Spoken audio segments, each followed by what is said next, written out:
For over a decade, Linus Tech Tips YouTube channel, led by its energetic, Hawaiian shirt-wearing founder Linus Sebastian, has been one of the largest and most popular sources of consumer tech reviews, and builds on the platform. But over the past few months, cracks have begun to show in the Linus Media Group empire.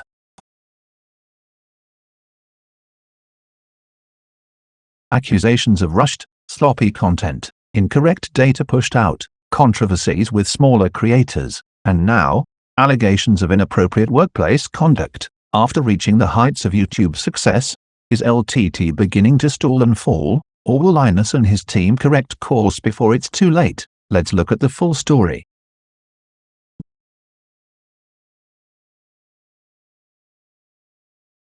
Our journey begins in 2007 at a small computer retailer in Vancouver called NCIX. Looking to promote their products, they decided YouTube would be a good place to try out some branded videos, and their product manager, 20-year-old Linus Sebastian, was chosen to present them. Armed with a camera borrowed from his boss's son, Linus filmed videos explaining and demonstrating various tech products. He clearly enjoyed it, and continued to make more videos for the channel called NCIX Tech Tips. Then in 2008, to allow for edgier, less official content, Linus created a spin-off channel called Linus Tech Tips. It was still owned by NCIX, but gave him more creative freedom. On this new channel, Linus reviewed the latest PC hardware and gave his opinions, and with NCIX supplying a constant stream of new tech to test, his viewership steadily grew. By 2011, 50,000 subscribers 2012, 100,000 subs 2013,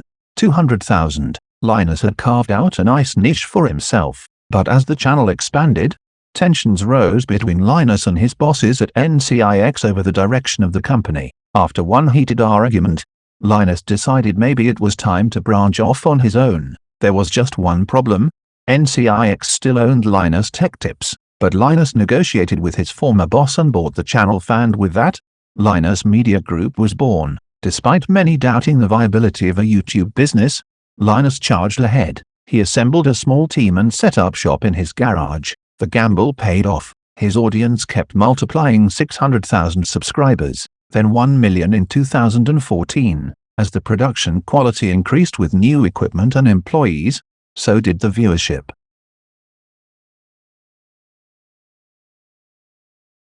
By mid-2015, with over 1.5 million subscribers, Linus moved LMG into their first big office space. They were firmly established as one of the top tech channels on YouTube. Over the next few years, growth stayed steady, not viral, but consistent. New shows were launched, more staff joined, LMG expanded into a cavernous warehouse facility, and the subscriptions ticked up and up. 6 million subs in 2018, 8 million in 2019, then the huge milestone, 10 million subscribers in early 2020. After 13 years of grinding, Linus had built one of the largest brands on YouTube, but the stress of that journey had taken its toll. In January 2020, Linus made a surprising announcement in a video titled "I'm thinking of retiring." He opened up about the grind of constant work and the sacrifice of time with his family, and he said after a recent health scare, he wasn't sure if he could keep up the breakneck pace.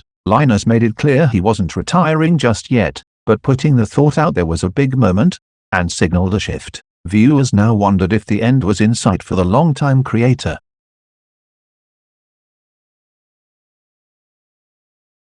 But the real storm was still to come. It started when LMG hosted a local convention and invited various tech creators. During a recorded studio tour, one of Linus's staff stated, "The difference between us and somebody like Gamers Nexus or Hardware Unboxed is we test new components, new tests, every time." This perceived boast did not sit well with the other channels. Steve from Gamers Nexus responded with a scathing 44-minute critique, accusing LMG of sloppy benchmarks and questionable ethics by rushing out poor quality content. Steve cited many examples where LMG showed inconsistent data, used the wrong components, or presented misleading claims in their rush to get videos out. He argued this prioritization of quantity over quality was bad for consumers who relied on them. Next, Hardware Unboxed piled on in response to LMG's damage control attempts, saying LMG lacked accountability. Linus himself fired back in a long forum post addressing the controversies.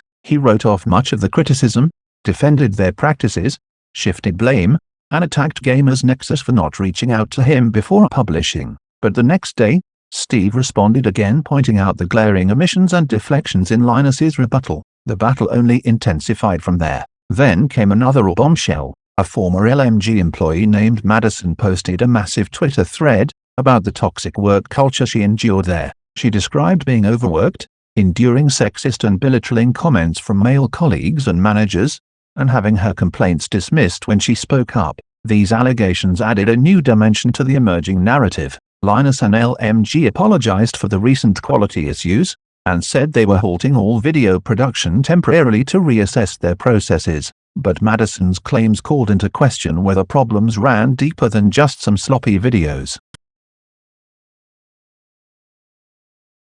With subscriptions nosediving, views cratering, and revenue drying up, and an internal harassment investigation looming, that tactic rarely leads to meaningful change, as we've seen with corporations like Amazon's fruitless internal probes. In the end, we can only hope Linus rebounds for the sake of his workers. The employees don't deserve to lose their jobs over these shortcomings. Even if Linus survives this, the damage may permanently remain within LMG's own walls. Smoothing over public anger is one thing. Restoring internal morale and faith in leadership is a whole other beast. This has been the story, so far, of the rise and potential fall of Linus Tech Tips. But there are still many uncertain chapters left in this saga. Does this represent a turning point after which LMG loses the trust of viewers? Or can they regain their footing, make changes to address these failures, and continue to produce content without cutting corners? The tech community awaits Linus's next move, but the ball is in his court now to take accountability and prove that quality,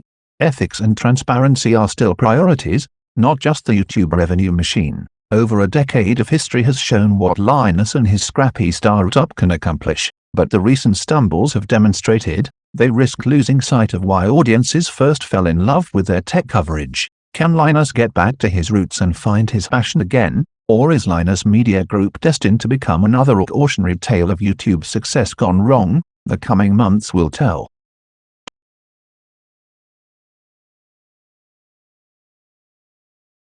This has been the story, so far, of the rise and possible fall of Linus Tech Tips. For now, I'm your host Artie Fisher signing off. But remember viewers, focus not just on what someone says, but on what they do. Actions speak louder than words. Until next time, like, sub and bell, and remember, keep searching for the truth.